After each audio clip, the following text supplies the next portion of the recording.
Hi, stranger. Welcome to the Archives Grotesque, a compendium of all things occult, unknown, and weird. Fair warning, today's video is extremely cursed.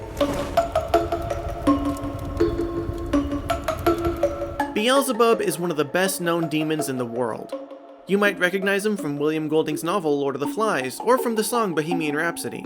Beelzebub!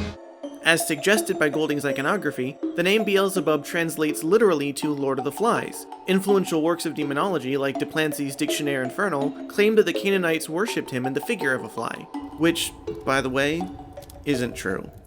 It's likely that the Canaanites actually worshipped Baal-zebul, which roughly translates to Lord of the Exalted Abode. The name Beelzebub, Lord of the Flies, is basically just a pun meant to make fun of Baal-zebul. It'd be kinda like if anti-Christians started calling Jesus Christ Jesus crap, and then 3,000 years later, a racist Frenchman wrote that all Christians worshipped piles of shit. You'll see this often in demonology. A lot of demons are just corrupted versions of the deities of dead religions. Anyway, Beelzebub looms large in medieval witchcraft. In the Testament of Solomon, a formative work of ancient demonology, he's associated with bloodlust, war, and the destruction of kings. And in Milton's Paradise Lost, he's described as Satan's second-in-command. Unsurprisingly, he's also associated with some pretty dangerous spellcraft.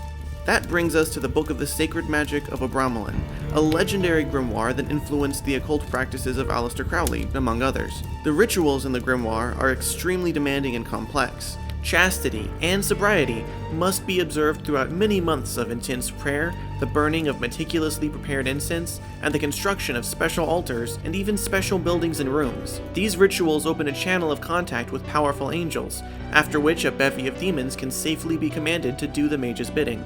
The vile and malodorous Astaroth can be invoked to summon blizzards and demolish entire villages. The hideous baboon Magoth can generate an extravagant festival out of thin air. Oriens, the demonic king of the east, can summon a vast infernal army. All of these rituals are spelled out in great detail. All, that is, except for one. The 22nd chapter of the third book of the Sacred Magic of Oberon features a list of spells invoking Beelzebub, all of which are described as dangerous and evil. One spell congeals a man's liver, and another spell makes children fall gravely ill. But the fourth spell is so evil, so deranged, that its effects aren't described. In fact, the grimoire explicitly forbids its use. So what are the spell's words?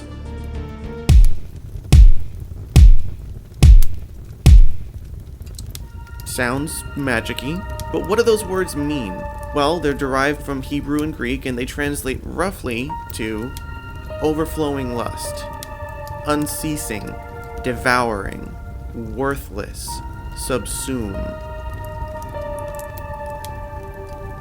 In a book of demonic magic, in a chapter that poisons internal organs and sickens innocent children, this spell was so twisted in its effects that it was forbidden outright.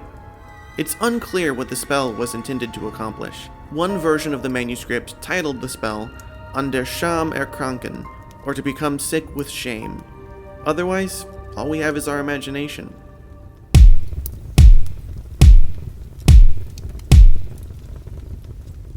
Feel anything?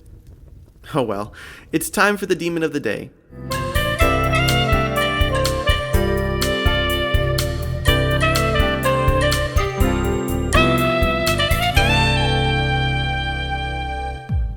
Today's demon is Hinbra, a very obscure demon from a rare medieval manuscript. He serves under Aegin, the demon king of the north.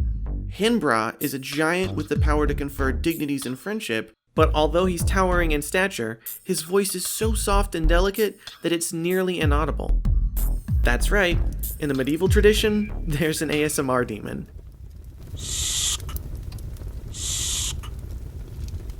Satan. That's all for today, stranger. And don't forget, nothing is real, and neither are you.